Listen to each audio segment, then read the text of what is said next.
Hello, so this is part 2 of chapter 19, and we're moving on now to look at the impact of industrialization. Well, we can see in our graphs here, and remember what we said when we first saw this graph on the first day of class, that these axes are not equally distributed. If they were, this map would be the size of a room and we won't be able to talk about it in any effective way. But there's been 3 real leaps in demographics in human history, which correspond to the 3 main revolutions in human history. The cognitive linguistic revolution about 70,000 years ago, the agricultural revolution between 10 and 5,000 years ago, and the Industrial Revolution, which began in Britain, as we've said, in 1750. And if we look at the sort of rise in population, we're looking here, if we run across about 100 million people, maybe more. No, more than that, because we're not quite equal. But this massive growth here, because this now goes up from millions to billions, and so we're now looking at a population which may be 10 billion before the end of this century. Okay, so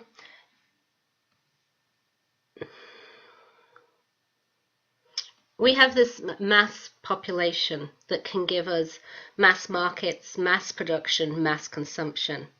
The basic scarcity that characterized the agrarian period has come to an end, and this blows up our traditional agrarian pyramid.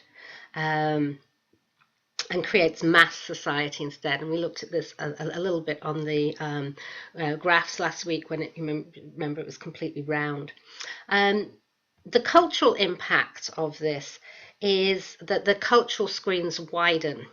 We get rid of the great cultural divide, and the cultural screens start to reflect the ideas and images and issues of a greater mass of society, not just the elite. Okay, so what we're really looking at is an increase in production. How does this reflect in prices? Well, this is quite a complex map to understand, but basically what we're looking at is the real prices of things go down. Okay, so mass production, real prices of things go down. But you should also notice this is a very spiky graph. This is not an equal process. And this is because the way that capitalist markets work is that one person starts making something, there's a demand for it, that demand is met and met and met. Eventually you reach a point of oversaturation, and then the price will fall. Okay, so this is why you get such spiky graphs when we're talking about capitalist economies. Okay, so the real implications of the of industrialization are goodbye to low and slow, goodbye to low production and slow communication, and we get many different effects are starting to come into being. And we'll start looking at this graph from this point of view of this. This is the new hierarchy, the industrial hierarchy, as opposed to the agrarian hierarchy, which was just a pyramid. This is a circle with the pyramids or the organization's parts kind of taken outside. Okay, so we talked about this acting as an amplifier on existing network flows, and there are 3 possible outcomes here. Okay, so it's acting as an amplifier, so it's giving out more than it's taking in from agrarian societies, giving out more, taking less in, whereas this was the sort of communication between agrarian societies was more equal. Okay, so that was more equal. This is giving out more than it's taking in. And so this amplified network flows here have 3 different effects. One is that the amplifier hits the agrarian society and blows it up, and then turns it into another industrial hierarchy. Okay, this is quite a positive outcome overall. And then the amplified network flow from the industrial hierarchy hits the agrarian hierarchy, and takes off its top and puts itself on top. This is what we call imperialism. We'll talk more about that in the next week. And or it hits and it kind of stays the same, and then there are serious problems with network management. Things are going to go quite badly here. Okay, so that's a complicated graph, but actually not that complicated when you look at the pictures and understand them. Okay, so we're looking at the mechanisms of transformation. Okay, so this is obviously a motor car full of Inuits. So what we're looking at here is energy. Energy overcoming the limited power that can be provided by winds and waves and human power. From steam engines to the use of fossil fuels, and then into hydroelectrics, geothermals, nuclear and solar energy, which create electricity rather than creating heat directly. The problem with our fossil fuel economy, though, is that it's limited. What is this? There's a picture of a little feathered dinosaur. It's very cute, isn't it? But this is actually oil that you're looking at, and this is what's limited. Because we can't go back in time and grow more feathered dinosaurs and nice big ferns, it's going to be limited. But our appetite for fossil fuels is not limited. It's completely insatiable. Technology. Labor-saving devices, not just human muscle. Well, yeah, this seems like a pretty obvious thing to talk about when we're talking about the Industrial Revolution, but try and see it from the point of view of the people of the time. Labor saving means taking jobs from people. And if you don't work, you don't use your muscles for living, what do you get? What can you do? There is no service industry sector created at this point in time. So people worry about what will happen to these people and what will happen to the status of elites who have traditionally been elites only because they control the human muscle. They control labor. But once it gets going, new technologies create needs. People industrialization and capitalism creates needs that people didn't even know they wanted it, for things they didn't even know they wanted. So that's how markets grow.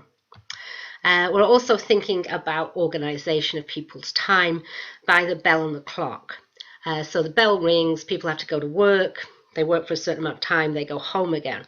In agrarian economies, the length of time at work was very much dictated by the season. You worked according to the needs of the job and needs of growing food.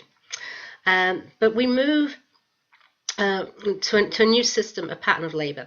We also move in this period into cities. In the agrarian period, 90% of people lived in the countryside and worked in farming. By 2000, about 50% of the world's population live in cities. And these have just been growing and growing, particularly in the last 30 years. Okay, I think my slides got out of what I'm not sure why this is there, but I'll explain what this slide is anyway. So the conditions in the Industrial Revolution were pretty appalling, as you may be aware. And the death rate of people in towns was pretty high.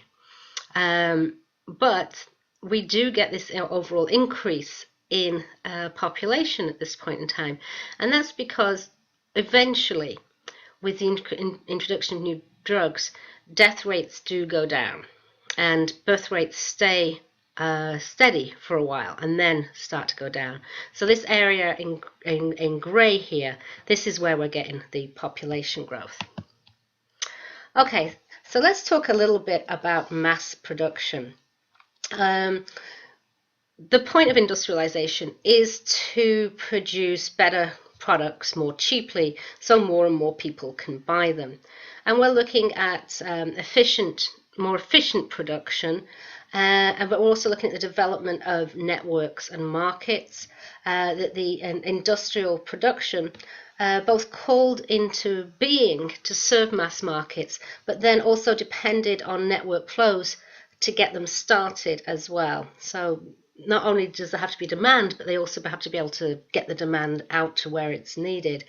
And then when it gets going, it also adds to the volume and power of these flows, particularly once we have steam, the ability to make things more quickly with new energies and get them around with new technologies. Let's think a little bit about the impacts of industrialization. This is a Russian Pepsi bottle, and we're just going to leave that there for a minute while we talk about some of these impacts. So there's a definite shift from away from agrarian business. In 2000, only 6% of Americans are farmers, compared to 90% 200 years previously. This, forces us to ask a serious question about agricultural sustainability, and we are going to be impacted by food and water shortages sometime in the future, and the environmental impact of all this industrialization needs to be dealt with by your generation and future generations. And we also need to think about the impact on our culture, cultural frames and screens of capitalism in itself. And I'm just going to take a moment here to talk a little bit about what capitalism is and what capitalism is not. Capitalism is not synonymous with free market. You can have free markets in a situation that is not technically capitalist, and you can have things that are not technically capitalist going on within a free market. Nor is capitalism synonymous with democracy. If you think it is, the reason that you think it is because capitalism has had a hell of a good screen image. It's a screen image that's not just portrayed it as a system of economic organization, but as somehow an ideology kind of wrapped up in the in nationalism, growing nationalisms of the 19th century. But don't confuse capitalism with free market, and don't confuse capitalism with democracy. These begin as a reflection of the frame values of Britain, and then expand to other countries as they industrialize. So if that's not what capitalism is, not what is capitalism? Well, capitalism has three basic elements. First, the private ownership of capital. Second, the division of labor and capital between those who own the means of production and those who do the work. Working for wages is capitalism. Working for yourself when you own your own tools, that's not capitalism, okay? And then the benefits of doing business gather to those that own the capital and not to those who are actually doing the work. So those are the three basic elements of capitalism: private ownership of capital, the division of labor and capital, and that the benefits of doing business go to the owners of capital and not the workers. Okay, so you have three different types of capitalism: merchant capitalism, where the capitalist owns the means of transportation; industrial capitalism, where the capitalist owns the means of production; and financial capitalism, where the capitalist uses capital in its most liquid form, which is money, to make more money. Okay, so let's have a little think about the consequences of capitalism while I show you this heartrending picture of child labor in the 19th century. This is actually from an American cotton mill. So capitalism increases the tendency of economic activity to be expansionist. And the economic growth becomes the priorities of the new political industrial era hierarchies. So the old hierarchies had many different priorities, mainly keeping the elite at the top of the pyramid, protecting its cultural values, etc. That's been kind of replaced by economic growth as the main goal of political industrial era hierarchies. Okay, So we also have to look at the process of commodification, turning things, all kinds of things, into commodities that can be bought and sold. And this has led to a breakdown in traditional values, while at the same time often exploiting those traditional values. And then we get to this picture of these child labourers. We break down the traditional values by sending very small children into the mills to work, but then we emphasise traditional values by not paying them as much because they're not worth as much as adult men. Okay. So we treat them like adults by sending them to work, but we don't pay them like adults. Okay. So intellectual property rights, as we see with Watt's steam engine and the patent that you're going to read at the beginning of the class, that patents guarantee in some ways the right to an invention, which in some ways isn't capitalist. I mean, this would not sort of fly in a free market where you should have the right to rip off anybody and take anything.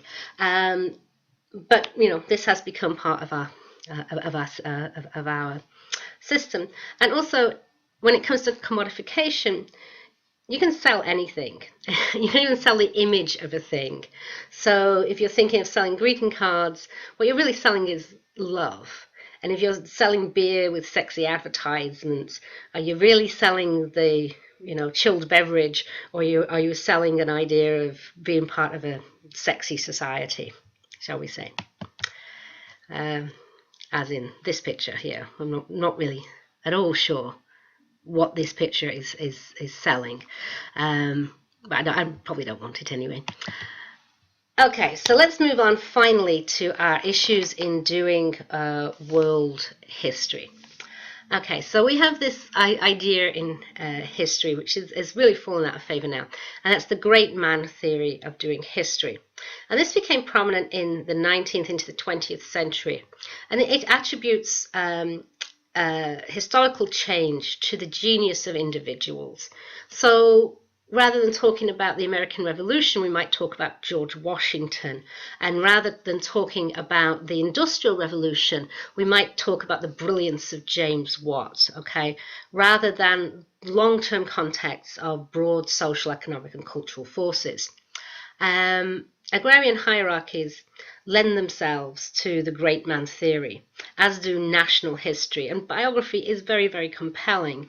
When you just kind of look up history in general on Amazon.com, you'll be amazed how many American biographies there are of different white American men. It's the overwhelming proportion of what the history market is.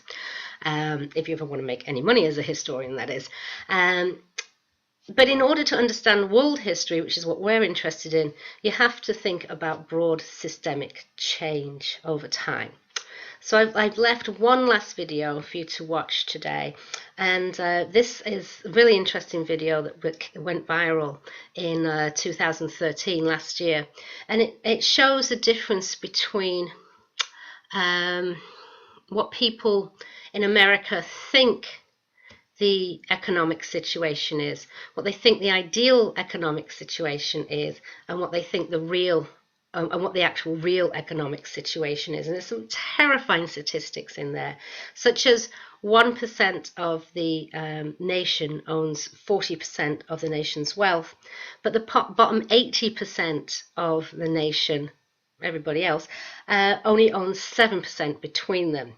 And how CEOs' wages are 380 times the wages of an average worker. So it takes an average worker over a month to earn what a CEO makes in an hour. And is that in any way equitable? So I'll leave you with that video to watch for today, to think about the long-term consequences of industrialization and capitalism. Okay, thank you.